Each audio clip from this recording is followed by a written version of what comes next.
Amen, amen. Amen. Amen, amen. Amen. Je vous prie de vous asseoir. Bien-aimés, ce soir, je suis un homme comblé de joie. Pourquoi je suis comblé de joie? Parce qu'encore une fois, après une interruption d'à peu près 1 mois et demi, nous avons repris les contacts permanents avec le Seigneur. Nous avons repris les contacts avec le Seigneur. Ces contacts à travers les cultes qui a été interrompu suite à cette pandémie de Covid-19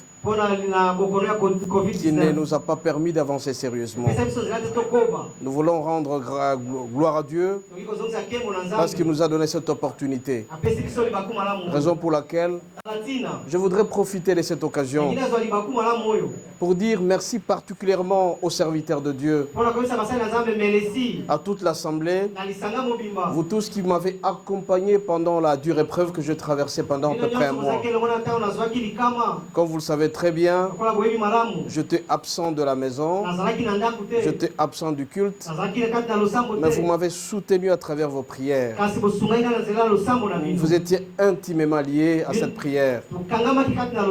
Encore une fois, je vous dis merci. Soyez bénis davantage. Continuez à le faire. Applaudissez pour vous-même. Vous savez, bien aimé, le temps qu'on a passé en prison, ça n'a pas été un temps qui est passé en vain comme ça. La parole de Dieu déclare que tout concourt au bien de celui qui aime Dieu. Il nous a permis de passer un temps avec les autres, de passer un temps avec les prisonniers, parce que la parole de Dieu déclare, j'avais faim. Tu ne m'as pas donné à manger. J'étais nu. Tu ne m'as pas vêtu. J'étais affamé en prison. Tu n'es pas venu me visiter. Tout ça, j'ai goûté. J'ai vu qu'il faut visiter les prisonniers. Il faut visiter les malades. Et donc pour moi, ça n'a pas été un temps vain. C'était une occasion, une opportunité de découvrir davantage la profondeur du Christ. Et Dieu nous a fait grâce aussi de prêcher la parole de Dieu. Nous avons laissé l'occasion à chaque 18 heures que les gens commencent à prier. Même s'ils sont en prison. Parce que marcher avec Dieu est très important dans notre vie. La présence de Dieu partout où on se trouve est très importante. Raison pour laquelle, bien aimé, ce soir où nous avons commencé déjà une nouvelle année, nous sommes obligés de dire merci au Seigneur. Ça s'appelle les actions des grâces. En principe, on devait le faire le 30 ou le 31. Les actions des grâces, c'est comme bien aimé, c'est ce qui vient du fond de votre cœur. Cette expression de gratitude au Seigneur, ces remerciements au Seigneur, cette reconnaissance-là. J'ai aimé les modérateurs quand il a dit, depuis le matin jusqu'au soir, beaucoup sont morts. Mais nous avons cette faveur de rester en vie. Regardez, il y avait 365 jours. Du 1er janvier 2021 jusqu'au 31 décembre 2021. 365 jours, jour pour jour. Vous avez la grâce de respirer. Raison de plus pour vous de dire merci au Seigneur. Ça s'appelle action des grâces. Et Christ, quand il voulait guérir quelqu'un, quand il voulait ressusciter quelqu'un, il rendait grâce à Dieu. L'action des grâces, bien aimés, anticipe, précède un miracle. Nous aussi, bien aimés, chaque circonstance de notre vie, nous devons dire merci au Seigneur. Nous devons poser des actions des grâces. Ces actions, bien aimés, se font soit de manière orale, par la parole et par des actions. Par des paroles, quand nous disons merci au Seigneur de notre bouche, nous les louons, nous l'adorons en esprit et en vérité. Au fur et à mesure que tu vas dire un mot au Seigneur, le Seigneur t'écoutera, il t'entendra. Et le Seigneur est très content que quelqu'un lui dise merci. Même aussi à travers le monde. Quand quelqu'un vous donne quelque chose, dites merci. Ça rassure. Ça augmente la joie. Le Seigneur aussi veut écouter que nous disions merci. 365 jours. Nous avons eu 5 millions de morts à travers le monde. Au Congo démocratique, les gens sont morts. Aux États-Unis, les gens sont morts. En France, les gens sont morts. Parmi les 5 millions, vous n'êtes pas là. Vous devez dire merci au Seigneur. Puisque nous allons commencer cette année, nous devons anticiper par les actions des grâces. Nous devons dire merci au Seigneur. Merci pour tout ce qu'il a fait pour nous l'année passée. Puisque nous marchons avec lui, nous sommes obligés de le faire. Bien aimé, ces actions des grâces, comme je vous l'ai dit, ça se fait soit par la parole ou par des actes. Tu peux donner quelque chose au Seigneur. Tu lui dis, Seigneur, merci pour l'année 2021. Tu peux donner quelque chose financièrement. Tu peux donner quelque chose aux hommes de Dieu. Tu peux parler aux hommes de Dieu. Tu peux aussi donner le matériel, des chaises à l'église. Tu peux donner aussi de l'argent à l'église. Tout ça, ce sont les actions des grâces. Bien-aimés, raison pour laquelle, avant de commencer cette année, je voulais tout simplement vous exhorter en disant qu'il faut poser des actions des grâces pour le Seigneur. Je vous ai dit à l'introduction que j'ai dit merci parce que j'ai senti que je ne t'ai pas seul en prison. J'étais assisté par les serviteurs de Dieu qui sont là. Je remercie particulièrement tous les staffs, le pasteur Moka, toutes les femmes, toutes les veuves, tous les frères qui étaient à l'église, qui ne cessaient de prier nuit et jour. Parce qu'ils ont tout simplement dit merci, ils ont dit que je vais sortir. Et je suis sorti. Eh bien, ils ont anticipé par des actions de grâce. Ils ne voyaient pas si quelque chose de louche. Ils me rassuraient toujours. Vous aussi, bien-aimés, vous avez des grands projets dans votre vie. Est-ce que vous anticipez avec les actions de grâce? Regardez Christ quand il était devant la tombe de Lazare. Il avait fait 4 jours dans la tombe. Il commençait à sentir mauvais. Il puait sérieusement. À telle enseigne que Marthe et Marie, ses sœurs, ont dit à Jésus qu'il est déjà mort. Tu ne sauras plus le ressusciter de là. Ça fait 4 jours qu'il est mort. Il est difficile de les sortir. Mais qu'a fait Jésus? Il a dit au Seigneur, Seigneur, je te dis merci parce que tu m'as toujours écouté. Tu m'as toujours écouté. Et il a donné l'ordre à Lazare. Lazare sort de là. Et Lazare était ressuscité. Voyez un peu la puissance des actions des grâces. Il a rendu grâce à Dieu. Bien-aimés, les actions des grâces précèdent le miracle. Les actions des grâces précèdent. Vous aussi, vous avez des projets. Projet pour le ministère, projet pour le mariage, projet pour le travail, projet pour les études, anticipé par des actions de grâce. Moi, je l'ai toujours fait. Quand j'ai des projets, j'anticipe par des actions de grâce. J'appelle les serviteurs de Dieu. Je leur dis, anticipons ces actions pour que nous puissions réaliser telle ou telle chose. Bien aimé, il faut le faire. Faites-le par la bouche, par les expressions et par des actions. Quand vous allez poser des actions, bien aimés, vous verrez que tout ira mieux. Rappelez-vous aussi, quand Christ était devant 5000 personnes, il a vu qu'ils étaient fatigués. Il avait cette compassion-là. Il a demandé qu'on leur donne à manger. Mais les apôtres lui ont dit tout simplement qu'il y a un petit enfant qui a 5 poissons, qui a 5 pains et 2 poissons. Et pourtant, ils étaient très nombreux. Regardez le miracle du Seigneur. Christ a anticipé en disant, je te rends grâce, Dieu. Je te loue. Je te dis merci parce que tu m'as toujours écouté. Et après, ces pains se sont multipliés. Et par après, beaucoup de choses, des poissons et tout ça, à telle enseigne que les 5000 personnes ont mangé jusqu'à être fatiguées. Et 12 paniers ont été ramassés. Eh bien, pourquoi? Parce que Christ a anticipé par des actions de grâce. Il a anticipé. Donc les actions de grâce ont précédé le miracle. Vous aussi, vous avez des projets. Il faut le faire, bien-aimé. Rendez grâce à Dieu. Dites merci au Seigneur. Ça s'appelle cette gratitude anticipée. Ces remerciements anticipés. Et vous allez vivre le fruit de cela. Bien-aimé, cette année a aussi 365 jours. Et nous avons pensé mettre un thème pour toute cette année. Le thème de cette année, bien-aimé, c'est la croissance spirituelle, l'abondance et le défi. Toute l'année durant, nous allons tourner autour de ça. La croissance spirituelle, pourquoi? L'abondance, pourquoi? Le défi, pourquoi? Bien aimé, la croissance spirituelle, comme vous le savez très bien, ce qui se prépare spirituellement se manifestera physiquement très très bien. Amen, amen. Est-ce que tout le monde me comprend?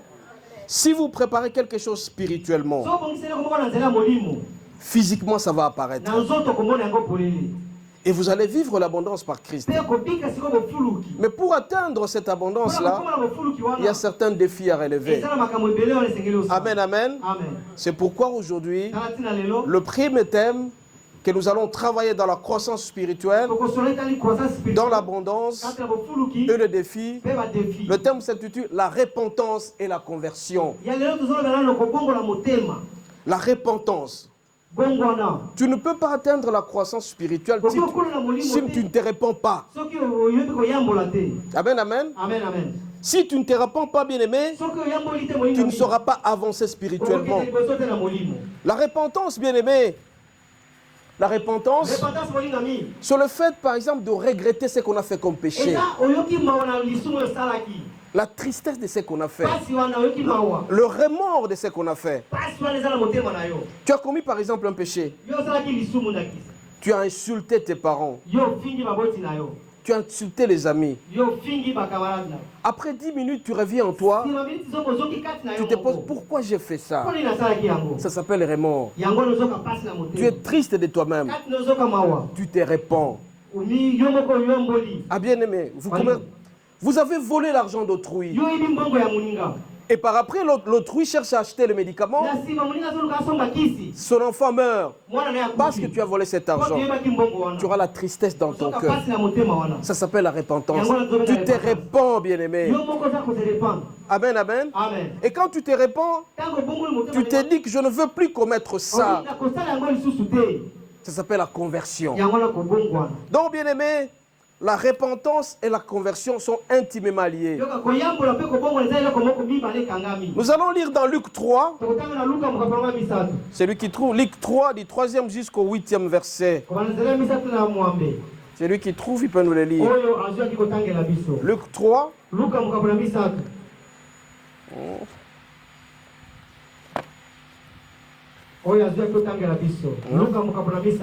Luc 3.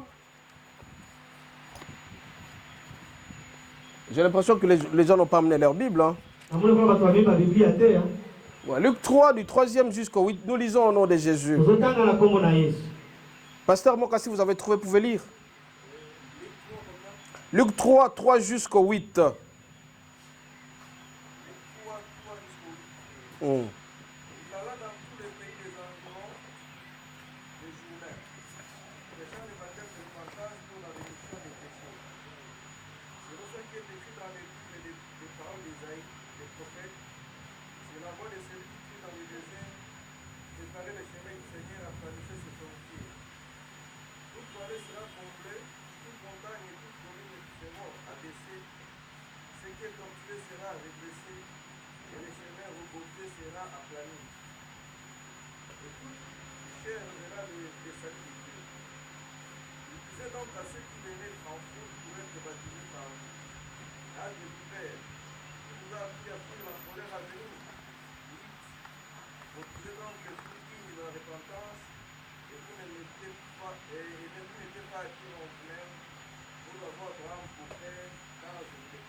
Amen, amen. Amen. Bien-aimé, un chrétien normal doit se sentir gêné quand il commet un péché. Quand tu n'obéis pas à Dieu, il doit se sentir gêné. Tu te sens triste quand tu commets un péché. Quand tu commets l'adultère, quand tu commets la fornication, l'impudicité, l'ivrognerie, les insultes, après avoir commis ces actes-là, on doit avoir cette douleur dans le cœur. Quand tu sens cette douleur, donc tu as la conscience de Dieu en toi. C'est cette tristesse-là, bien-aimé, qui nous dit par exemple que je ne veux plus commettre ça. Et quand tu ne fais plus ça, tu te répands et tu fais la conversion. Quand tu seras converti, bien-aimé, c'est à travers les différentes confessions.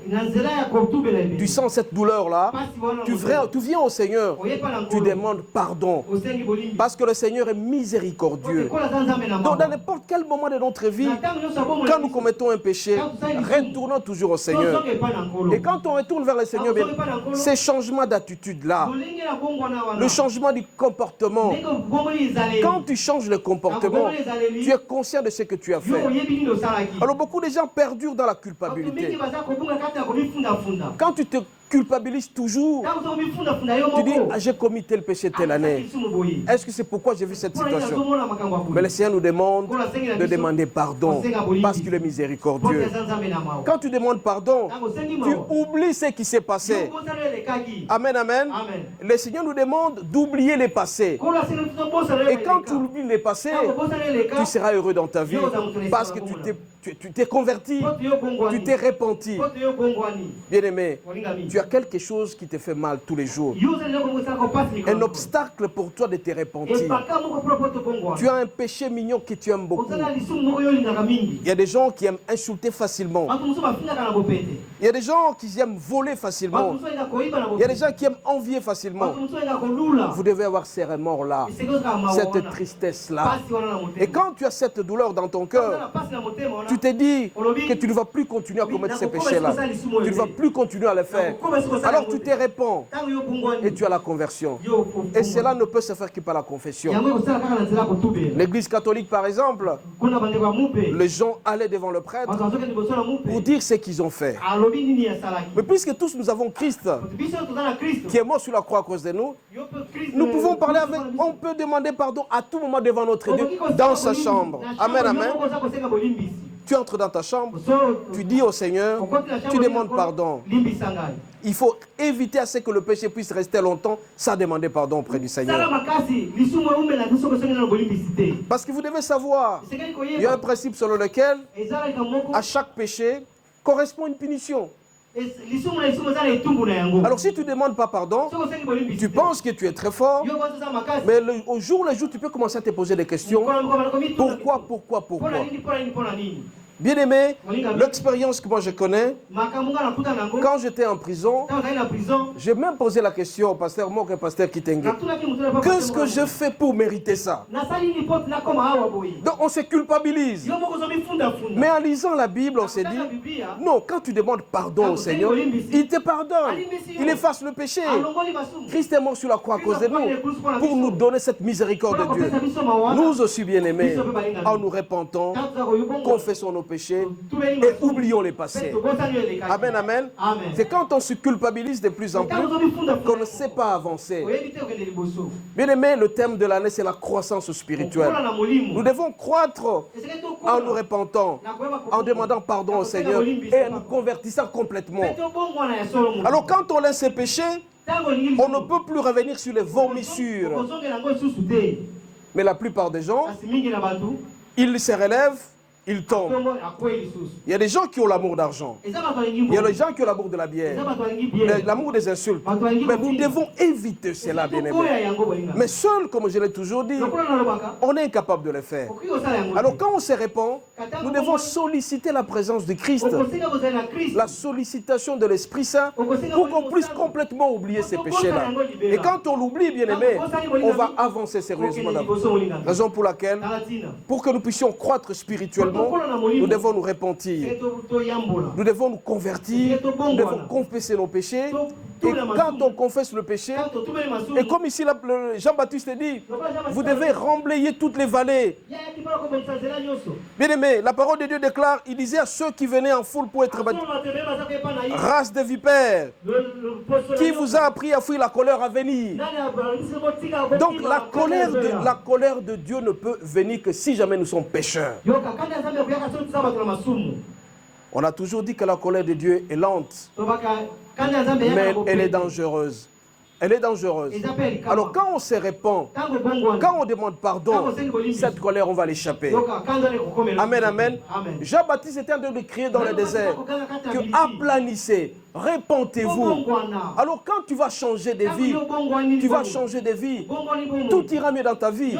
Ça s'appelle la transformation des vies. Tu vas transporter ton comportement, transformer ton comportement, ton identité, ta manière d'être, tes pensées. Parce que, soyez rassurés, bien-aimés, le siècle actuel est caractérisé par une technologie très avancée. Et nous sommes exposés au péché à tout moment. Bien-aimés, le péché vient à travers le téléphone. Le péché vient à travers ce que nous voyons. Vous êtes à la télévision, vous avez le péché. Alors nous devons faire attention. Tosala ekenge, tufanye angele. Amen, amen.